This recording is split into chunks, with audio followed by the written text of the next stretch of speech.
Welcome to simply Shenba. இன்றைக்கி வந்து நம்ம முருங்கைக்காய் குழம்பு எப்படி செய்யலாங்கிறத பார்க்கலாங்க.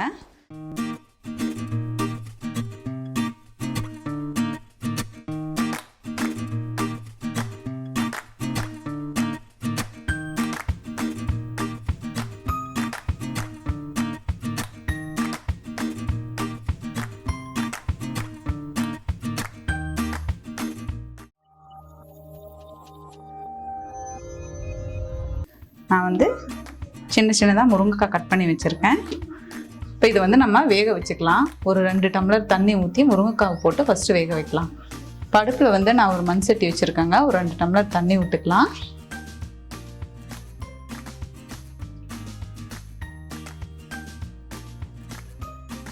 இந்த தண்ணி கொஞ்சம் சூடாகட்டும். சூடானதும் நம்ம முருங்கைக்காய் போட்டுக்கலாம்.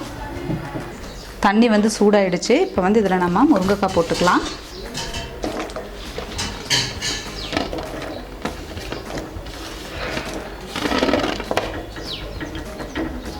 முருங்கைக்காய் வந்து இந்த தண்ணியில் வேகட்டும். அதுக்குள்ளே வந்து நம்ம மசாலா ஐட்டம்ஸ் ரெடி பண்ணிக்கலாம்.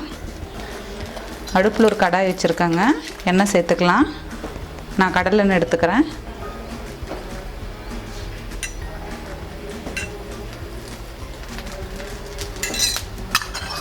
எண்ணெய் சூடானது பார்த்திங்கன்னா ஒரு 10லேருந்து 15 சின்ன வெங்காயம் தொளிச்சு வச்சுருக்கேன். சின்னதாக இருக்கிறத முழுசாகவே போட்டுக்கலாம். ரொம்ப பெருசாக இருந்தால் மட்டும் அரிஞ்சு வச்சுக்கோங்க.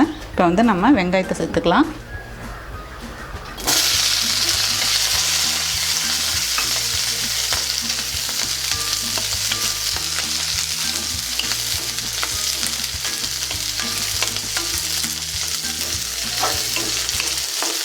இப்போ வெங்காயத்து கூடையே ஒரு 5 வரமிளகாய் எடுத்திருக்கேன்.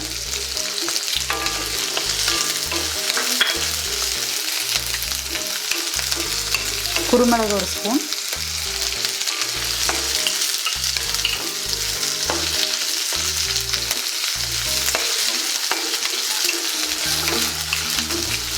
கருவேப்பிலை,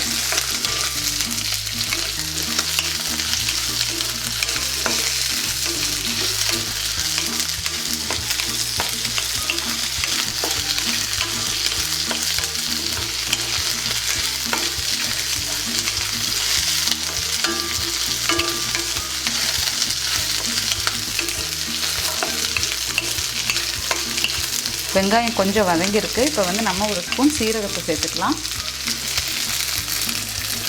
முதல்லையே போட்டோம்னா கரிஞ்ச மாதிரி ஆகிடும். அதுக்காக தான் கடைசியில் சேர்க்குறது.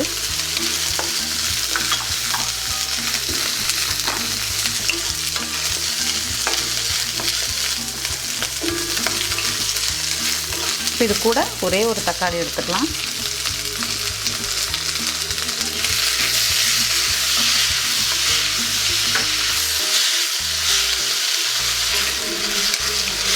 தக்காளியோட பச்சை வடையெல்லாம் போகட்டும். வெங்காயம் கொஞ்சம் வதங்கிருச்சு.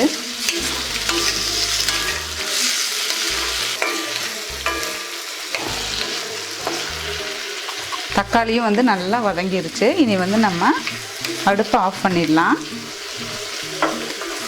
இது இரும்பு கடாய் தானே வச்சுருக்கேன். அந்த சூடே இருக்குங்க. இப்போ வந்து நான் 2 ஸ்பூன் கொத்தமல்லி பொடி எடுத்திருக்கேன். அதையும் நல்லா மிக்ஸ் பண்ணி விட்டுடலாம். இப்போ இது சூடு ஆறுனதும் நம்ம அரைச்சி எடுக்கணும். இப்போ இது கூடவே பார்த்திங்கன்னா ஒரு சின்ன லெமன் சைஸ், அதாவது நெல்லிக்காய் சைஸில் நான் புளி எடுத்திருக்கேன். கூட சேர்த்துக்கலாம். இதையும் நம்ம அரைச்சி தான் எடுக்க போகிறோம். இந்த சூட்டோடவே இருக்கட்டும். ஆறுனதுக்கப்புறம் நம்ம ஜாரில் அரைச்சிக்கலாம். இதை அரைச்சிட்டு வெந்துட்டுருக்கிற முருங்கைக்காயை நம்ம ஊற்றணும். இது சூடு ஆறிடுச்சுங்க. இப்போ நம்ம ஜாரில் போட்டு நல்லா மையாக அரைச்சி எடுத்துக்கலாம். நம்ம அரைச்சி எடுத்தாச்சு. இப்போ இதை வெந்துட்டுருக்கிற முருங்கைக்காயை சேர்த்துக்கலாம்.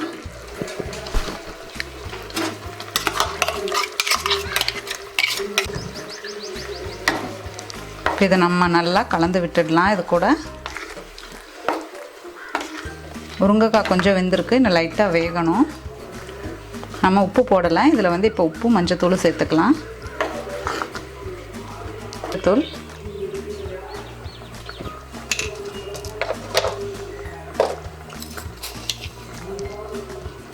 உப்பு தேவையான அளவு,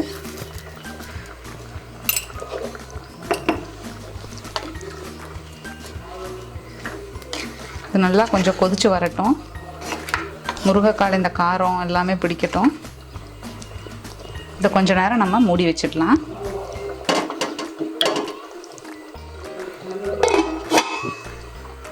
நம்ம மூடி வச்சதோ இல்லையா, இப்போ பார்க்கலாங்க. முருங்கைக்காய் நல்லா வெந்துருச்சு.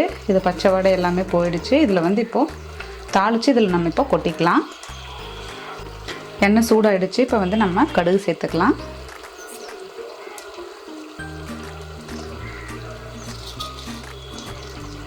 அது கூடவே உளுத்தம்பருப்பு,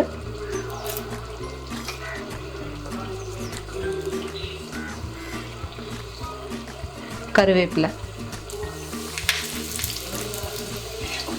தாளிச்சதை வந்து நம்ம இதில் கொட்டிக்கலாம். கொட்டிட்டு நல்லா கலந்து விட்டுக்கலாம். இப்போ இது கூட பார்த்திங்கன்னா நான் வந்து ஒரு அரை மூடி தேங்காய் எடுத்து அரைச்சி அதை வந்து பால் எடுத்து வச்சுருக்கேன். பாலை வந்து நம்ம லாஸ்ட்டாக இப்போ சேர்த்துக்க போகிறோம். நல்லா கட்டியான தேங்காய் பால் எடுத்து வச்சுருக்கேன். இதை வந்து இது கூட ஆட் பண்ணிவிட்டு ஒரு கொதி வந்த உடனே இறக்கிக்கலாம். தேங்காய் பால் ரொம்ப கொதிக்க விடக்கூடாது.